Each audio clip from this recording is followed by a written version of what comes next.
ಇವರ ಮೇಲೆ ಅವಿಶ್ವಾಸ ಗೊತ್ತುವಳಿಯನ್ನ 3-4 ಬಾರಿ ನೀಡಿದರೂ ಕೂಡ ಅದಕ್ಕೆ ಯಾವುದೇ ರೀತಿಯಲ್ಲಿ ಸ್ಪಂದಿಸದೇ ಇದ್ದಾಗ ಅವರ ನಾವೇನ್ ಮಾಡಿದ್ದೇವೆ ಅಂತ ಹೇಳಿದ್ರೆ, ನೇರವಾಗಿ ರಾಜ್ಯ ಉಚ್ಚ ನ್ಯಾಯಾಲಯಕ್ಕೆ ಇದರ ವಿರುದ್ಧ, ರಾಜ್ಯ ವಕ್ಫ್ ಮಂಡಳಿಯ ವಿರುದ್ಧ ನಾವು ಉಚ್ಚ ನ್ಯಾಯಾಲಯಕ್ಕೆ ಅರ್ಜಿಯನ್ನ ದಾಖಲಿಸಿದ ಮೇರೆಗೆ ಮೊನ್ನೆ 18/12/2025 ನಮಗೆ ಜಯ ಸಿಕ್ಕಿತು.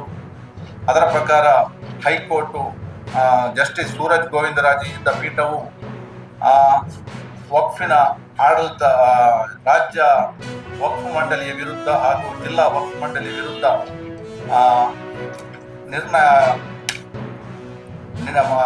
ಆಡಳಿತದ ವಿರುದ್ಧ ಕೂಡಲೇ ಕ್ರಮ ಕೈಗೊಳ್ಳಬೇಕು ಅಂತ ಹೇಳಿ ತನ್ನ ಸ್ಪಷ್ಟ ಆದೇಶದಲ್ಲಿ ಉಲ್ಲಂಘಿಸಿದೆ. ಅದನ್ನು ಈಗಾಗಲೇ ನಾವು ನಿಮಗೆ ನೀಡಿದ್ದೇವೆ. ಏನಂತ ಹೇಳಿದ್ರೆ, ಉಳ್ಳಾಲ ದರ್ಗಾ ಆಡಳಿತ ಸಮಿತಿ ಅಧ್ಯಕ್ಷರು ಮತ್ತು ಪದಾಧಿಕಾರಿಗಳ ವಿರುದ್ಧ ಅವಿಶ್ವಾಸ ಗೊತ್ತುವಳಿ ಮಂಡನೆ ಮತ್ತು ಮತಯಾಚನೆಗೆ ಸಂಬಂಧಪಟ್ಟಂತೆ ತಾರೀಕು 10/2/25 ಮತ್ತು ತಾರೀಕು 18/2/2025 ಅರ್ಜಿಯ ಬಗ್ಗೆ ಅತಿ ಶೀಘ್ರದಲ್ಲಿ ತನಿಖೆ ಮಾಡಿ 30 ದಿನದ ಒಳಗಾಗಿ ಸೂಕ್ತ ಕ್ರಮ ಕೈಗೊಳ್ಳಬೇಕು ಅಂತ ಹೇಳಿ ಆದೇಶಿಸಿತು. ಅದೇ ರೀತಿ ಜಿಲ್ಲಾ ವಕ್ಫ್ ಅಧಿಕಾರಿಯಾದಂಥ ಅಬೂಬಕರ್ ವಿರುದ್ಧ ಗಂಭೀರ ಆರೋಪದ ಬಗ್ಗೆ ರಾಜ್ಯ ವಕ್ಫ್ ಮಂಡಳಿಯು ಕೂಡಲೇ ತನಿಖೆ ನಡೆಸಿ ಅಗತ್ಯವಿದ್ದಲ್ಲಿ ಅವರ ವಿರುದ್ಧ ಶಿಸ್ತು ಕ್ರಮ ಜರುಗಿಸಬೇಕೆಂದು ತನ್ನ ಆದೇಶದಲ್ಲಿ ತಿಳಿಸಿದೆ. ಈ ರೀತಿ ಆಡಳಿತದಲ್ಲಿ ದುರಾಡಳಿತ ಮತ್ತು ಹಣದ ಅವ್ಯವಹಾರ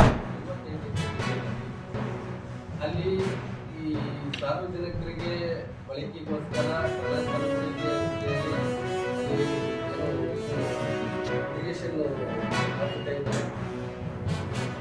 ಗೋಕಟ್ಟೆ ಅಂತ ಹೇಳಿದ್ದಾರೆ. 10 ಎಕರೆ 20 ಎಕರೆನ ಗೋಕಟ್ಟೆ ಮಾಡಿದ್ದಾರೆ. ಇನ್ನು ಉಳಿದದ್ದು 9 ಎಕರೆಯಲ್ಲಿ ಇಂದಿರಾ ಗಾಂಧಿ ವಸತಿ ನಿಗಮಕ್ಕೆ ಮಂಜೂರು ಮಾಡಿದ್ದಾರೆ. ಹಾಗೂ ಅಲ್ಲಿನ ಹಿರೇಕೊಟ್ಟೂರು ಗ್ರಾಮದ ನಿವೇಶನ ರಹಿತರಿಗೆ 5 ಎಕರೆ ಮಂಜೂರು ಮಾಡಿದ್ದಾರೆ. ಮತ್ತೆ ಅಲ್ಲಿರ್ತಕ್ಕಂಥ ದಲಿತರಿಗೆ ನಿವೇಶನ ರಹಿತರಿಗೆ 2 ಎಕರೆ ಗುಂಟೆಯನ್ನು ಮಂಜೂರು ಮಾಡಿದ್ದಾರೆ. ಒಂದು ವೇಳೆ ಈ ಹಿಂದೆ 2 ಎಕರೆ 10 ಗುಂಟೆ ಮಂಜೂರು ಮಾಡಿದಂಥ ಜಾಗ ದಲಿತರಿಗೋಸ್ಕರ ಮೀಸಲಾಗಿದ್ದಂಥ ಜಾಗದಲ್ಲಿ ಸರ್ವೆ ಆಗಿ, ಸ್ಕೆಚ್ ಆಗಿ, ಕೋಡಿಯಾಗಿ, ಅಭಿವೃದ್ಧಾಗಿ ಎಲ್ಲ ರೆಕಾರ್ಡ್ಸು, ಪಾಣಿ, ಮೊಟೇಷನ್ನು, ಖಾತೆ ಎಲ್ಲ ಆಗಿದೆ.